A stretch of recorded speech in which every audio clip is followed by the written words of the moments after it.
అభయారణ్యంలో శ్రీశైలానికి సాఫీగా వెళ్ళొచ్చట. ఎలివేటెడ్ కారిడార్కు కేంద్రం అనుమతి. 7,700 కోట్ల అంచనా వ్యయం. బ్రాహ్మణపల్లి నుంచి దోమలపెంట వరకు 30 అడుగుల ఎత్తులో 62 కిలోమీటర్లు నిర్మాణం. పూర్తయితే 24 గంటలు రోడ్డుపై వాహన రాకపోకలకు అనుమతిస్తారట. సో ఇవాళ శ్రీశైలం పోవాలి అని అంటే మనం సాయంత్రం నైట్ 9 o'clock వరకే కదా అక్కడ గేట్ వేసేస్తారు అక్కడ. ఇంకా ఎందుకంటే అభయారణ్యం కాబట్టి ఇక వెళ్ళనివ్వరు వెహికల్స్ని, వచ్చే వెహికల్స్ని కూడా రానివ్వరు. సో ఆ నైట్ జర్నీ అన్నది ఉండదు.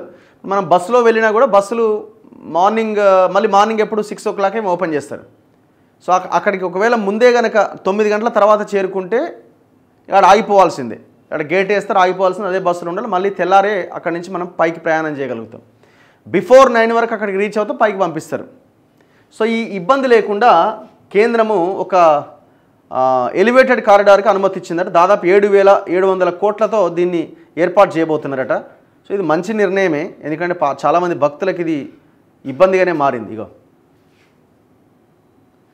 హైదరాబాద్ శ్రీశైలం రహదారికి మహర్దశ పట్టబోతున్నది. 125 కిలోమీటర్ల పొడవుతో ఉన్న ఈ జాతీయ రహదారిలో అమ్రాబాద్ పులుల అభయారణ్యం మీదుగా వెళ్లే 62 కిలోమీటర్ల దూరం కల్వకుర్తి టు శ్రీశైలం 2 లేన్ల ఘాట్లతో ఇరుకుగా ఉంటూ వాహనాల రాకపోకలకు ఆటంకాలు కలిగిస్తోంది. ఈ ప్రాంతంలో మలుపుల వల్ల వన్యప్రాణులు కూడా ప్రమాదాల బారిన పడుతున్నాయి. ఈ సమస్యకు ఎలివేటెడ్ కారిడార్ నిర్మాణంతో పరిష్కారం లభించబోతున్నది. ఈ కారిడార్కు కేంద్రం అనుమతినిచ్చింది. 62 కిలోమీటర్ల మేర అభయారణ్యంలో 30 అడుగుల ఎత్తులో నిర్మితమయ్యే ఈ రహదారి నిర్మాణానికి 7,700 కోట్ల ఖర్చు అవుతుందని అంచనా. అనుమతికి భారీ కసరత్తు. ఈ రహదారిలో అభయారణ్యం కారణంగా 62 కిలోమీటర్ల మేర రహదారి విస్తరణకు నోచుకోవడం లేదు.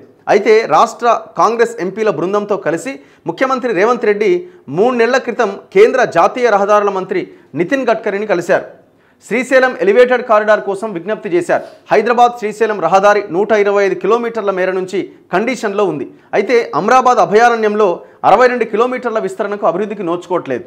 ఇక్కడ ఎలివేటెడ్ కారిడార్ నిర్మిస్తే వన్యప్రాణులకు ఎలాంటి ఇబ్బంది ఉండదు, ట్రాఫిక్ కూడా సాఫీగా సాగిపోతుంది. ఈ కారిడార్ పూర్తయితే తెలంగాణ ఏపీ మధ్య ప్రయాణం 45 నిమిషాలు తగ్గుతుంది అని గడ్కరీకి వివరించారు.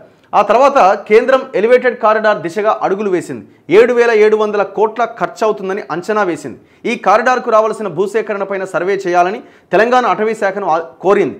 దాంతో రాష్ట్ర అధికారులు సర్వే పనిలో నిమగ్నమయ్యారు. సుప్రీంకోర్టు మాజీ ప్రధాన న్యాయమూర్తి ఎన్వి రమణ కూడా శ్రీశైలం ఎలివేటెడ్ కారిడార్ నిర్మితమైతే భక్తులకు సౌకర్యంగా ఉంటుందని పేర్కొంటూ గతంలో ప్రధాని మోదీకి ఒక లేఖ కూడా రాసిండట. సో దాదాపుగా ఈ ప్రాజెక్ట్ నిర్మాణానికి 370 ఎకరాల భూమి కావాలన్నట. సో ఇందులో అటవీ భూములు కూడా ఉన్నాయి.